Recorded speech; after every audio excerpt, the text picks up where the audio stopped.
Hello hello. Yeah Malleshwar గారు, audio clear గా ఉందా మీకు? Okay okay. యా మల్లేశ్వర్ గారు, మీరు ఏం చెప్తారు?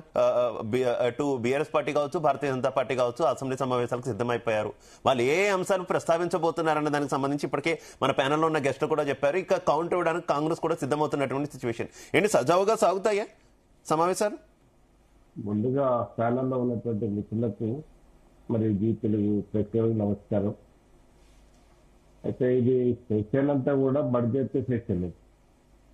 ఈ బడ్జెట్ సెషన్ లో ఏం చర్చ చేయాలి ఏది అనేది కొంత ఎమ్మెల్యేలకు అంత ఆల్మోస్ట్ వాళ్ళు కొత్తలు ఎవరు లేరు, మనకు కొత్తగా ఉన్నారు కనుక పెద్ద దాని గురించి చర్చ అవసరం లేదు. కానీ బడ్జెట్ చర్చ సజావుగా జరిగితే ఒక ప్రతిపక్ష పాత్ర పోషించాల్సిన అవసరం లేదు. ఎందుకంటే గతంలో 24-25 బడ్జెట్ లో విద్య, వైద్యానికి, అగ్రికల్చర్ మనం ప్రధానంగా ఆపరేటివ్ ఇవే, వాటికి ఎన్ని నిధులు కేటాయించారు, ఎంత ఖర్చు చేసారు, తర్వాత 25-26కు విద్యా, వైద్యానికి, అగ్రికల్చర్కి ఎంత కేటాయించారు, ఎంత ఖర్చు చేసారు అనేది చూస్తే మనకు మరి బడ్జెట్ లో 2.91 24-25 అయితే తర్వాత 25-26లో 3.4 crores పెట్టడం జరిగింది. అయితే అవి ఎంత మేరకు యూటిలైజ్ అయింది ఏందనేది సజావుగా ప్రశ్నలు జవాబులు లాగానే ఉండాలి. అయితే అది అట్లా కాకుండా ఏమవుతుందంటే రసవత్తరంగా దాన్ని ఇప్పుడు వెంకయ్య సార్ చెప్పినట్టు ఒక హరీష్ రావు, ఒక కేటీఆర్ ప్రశ్నలకే రేవంత్ రెడ్డి లేకపోతే బట్టి విక్రమార్కో సమాధానం చెప్పేటువంటి పరిస్థితి రాకుండా అందరి సభ్యులకు అవకాశం ఇవ్వాలి. అటువంటి పరిస్థితి ఉంటే, అటువంటి చర్చ జరిగినప్పుడే దానికి శాసనసభకు, శాసన మండలికి ఉండాల్సినటువంటి గౌరవం ఉంటుంది. అయితే ఆ పరిస్థితి కాకుండా ఈ నల్లకాడి పంచాయతీ లాగా లేకపోతే సక్కీర్కాడి పంచాయతీ లాగా ఇప్పుడు ఆడ శాసనసభను చూస్తే అది కొంత ప్రజలు విసడించుకునేటువంటి పరిస్థితి అవపడతా ఉన్నది. మరి ఎందుకంటే ఇప్పుడు కాంగ్రెస్ పార్టీ ప్రధానమైనటువంటి వ్యవహారం అంతా కూడా ఏంటంటే ఏమైనా కేసీఆర్ గారు ప్రతిపక్ష నేత రావడం లేదు అని అన్నిగా చెప్తా ఉంటారు. మరి ప్రతిపక్ష నేత మరి వచ్చి సమాధానం చెప్తే కొంత మరి బాగా ఉండేది అనేది అందరి అభిప్రాయం ఉన్నది. కానీ మరి ఆయన కేసీఆర్ గారు వస్తున్నాడు, పోతున్నాడు, కానీ దానికి చర్చలో మాత్రం పాల్గొనేటువంటి పరిస్థితి లేదు. మరి ఇప్పుడు దాన్ని అనుకునే మనకు శాసన మండలి సభ్యులకు, ఎమ్మెల్యేలకు, ఎమ్మెల్సీలకు ట్రైనింగ్ ప్రోగ్రామ్ ఒకటి చేసారు. అయితే కేటీఆర్ ఇప్పుడు నాకు తెలిసి అయితే ఇందాక మనకి రామ్మూర్తి గారు చెప్పారు, అసలు కేసీఆర్ గారు వస్తున్నారా రావట్లేదా అన్న దానికంటే కూడా అసలు ఎలాంటి సమస్యలు మేము ప్రస్తావిస్తున్నాము, వేటికి సంబంధించి ప్రభుత్వాన్ని నిలదీస్తున్నాం, మా పోరాటం అసెంబ్లీలో ఏ రకంగా ఉంటుంది అది ముఖ్యం, దానికి సంబంధించి కేసీఆర్ గారు మాకు దిశానిర్దేశం ఇచ్చే పంపిస్తున్నారు, ప్రతి ఎమ్మెల్యేతో కూడా మాట్లాడారని చెప్తున్నారు.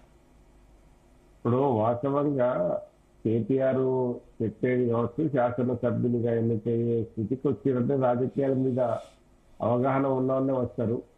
అయితే ఈ ట్రైనింగ్ అనేది కూడా గవర్నమెంట్ తరఫున 2024లో కావచ్చు, గతంలో ప్రతి శాసనసభ ఎన్నికైనప్పుడు ట్రైనింగ్ ప్రోగ్రామ్ చేస్తారు. అయితే 2024లో జరిగినటువంటి ప్రోగ్రామ్ ఏదైతే ఉన్నదో వీళ్ళు బీఆర్ఎస్ కి బహిష్కరించినటువంటి సందర్భాన్ని మీకు గుర్తు చేస్తారు. అయితే బహిష్కరించడానికి కాదు ఏం చెప్పారంటే మీకు మొదటి సమావేశాలలో పోలీసులు అడ్డుకున్నారు, మమ్మల్ని అరెస్ట్ చేశారు, అటు మాకు పారదర్శకంగా లేదు, మాకు వారి మీద నమ్మకం లేదు, కాబట్టి మేము దాన్ని బహిష్కరిస్తున్నామని చెప్పినటువంటి సందర్భం. అయితే అది అఫీషియల్ ప్రోగ్రామ్ ఉండడం వల్ల ఏంటంటే కొంత వాస్తవంగా కొత్త వాళ్ళు కొంత ఎక్కువ సబ్జెక్ట్ నేర్చుకునే అవకాశం ఉంటుంది. ఇప్పుడు మనకు వెంకయ్య సార్ నుండి ఇక్కడ మేము టీచింగ్ ప్రొఫెషన్ ఉన్నాం కనుక ఈ మాకు లెక్చరర్స్ అసిస్టెంట్ ప్రొఫెసర్ కూడా ఓరియంటేషన్ ప్రోగ్రాము, రిఫ్రెషర్ కోర్స్ ఇవన్నీ రెగ్యులర్ గా జరుగుతూ ఉంటాయి. అయితే దాంట్లో మనం పోతే ఎంతో కొంత నేర్చుకునే అవకాశం అయితే ఉంటుంది. ఆ పద్ధతిలో ఓరియంటేషన్ ప్రోగ్రాము మనకు మరి ఇప్పుడు వెంకట సాగర్ మరి వీళ్ళకి తెలియంది కాదు. ఎందుకంటే ఓరియంటేషన్ ప్రోగ్రామ్ అనేది అందరికి ఉపయోగపడేది ఉంటుంది. కానీ దాన్ని బహిష్కరించడం మాత్రం కొంత బీఆర్ఎస్ లాస్ట్ టైం తీసుకున్న నిర్ణయం అది కరెక్ట్ గా లేదు. ఎందుకంటే కాజ్ ఏదైనా ఇది శాసన మండలి సభ్యులకు ఎమ్మెల్యేలకు ట్రైనింగ్ ఇప్పించడం అనేది ప్రభుత్వ బాధ్యత. అది నేర్చుకోవాల్సినటువంటి అవసరం. ఎందుకంటే దాంట్లో ఏమున్నాయి, దాంట్లో ఇప్పుడు బడ్జెట్ సెషన్ లో బడ్జెట్ దాన్ని ప్రవేశపెడుతున్న క్రమంలో దాన్ని బడ్జెట్ లో ఏ రకంగా మనము దాని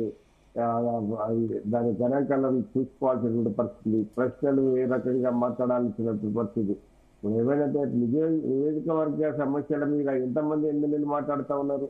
ఇప్పుడు మనం ఏమైనా పంచాయతీలు పెట్టుకొని వేయడానికి శాసనసభ అవసరం లేదు, శాసన మండలి శాసనసభలో చర్చ అవసరం లేదు.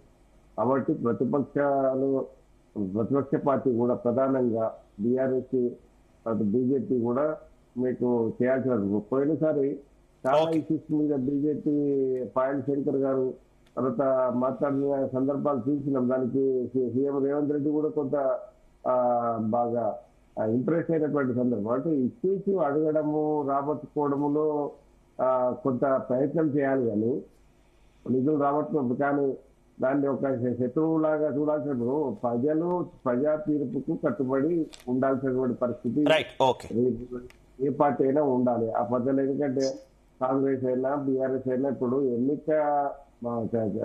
ఎన్నుకోవడం అనేది ప్రజల అభిష్టం మేరకు ఎన్నుకున్నప్పుడే అంటే అక్కడ స్వీకరించాల్సినట్టు అవసరం ఉంది. కానీ దాని మీద చర్చ అనవసరమైనటువంటి చర్చ చేసి మేము బైకాట్ చేస్తున్నామని వీళ్ళు సస్పెండ్ చేయడానికి వాళ్ళు ఇదంతా చేయడం వల్ల ఏదంటే కొంత అది గందరగోళంగా మారినటువంటి పరిస్థితి ఉన్నది. ఆ పరిస్థితి రాకుండా మరి ఇప్పుడు రేపు బీఆర్ఎస్ ఇచ్చే ఇప్పుడు ఓరియంటేషన్ ప్రోగ్రామ్ కూడా వాళ్ళు ఏంది ఇప్పుడు అంటే ఇదే ఇష్యూ మీద చెప్తారు. కానీ నాకు తెలిసి కేసీఆర్ చెప్తే అదొక రకమైనటువంటి శాసనసభ అంటే సీనియర్స్ అయినప్పటికీ కూడా అదొక పెళ్లి ఉంటుంది. మరి కేటీఆర్ క్లాస్ తీసుకుంటే ఇప్పుడు ఏదో తప్పని పరిస్థితుల పార్టీ అధిష్టానానికి కట్టుబడి పోతారు కదా తప్ప కానీ పెద్ద దానివల్ల వాళ్ళకి వచ్చే ప్రయోజనం అయితే ఏముండదు అనేది నేను భావిస్తాను. ఓకే రామ్మూర్తి గారు, ఇందాక వెంకటరెడ్డి గారు ప్రస్తావిస్తూ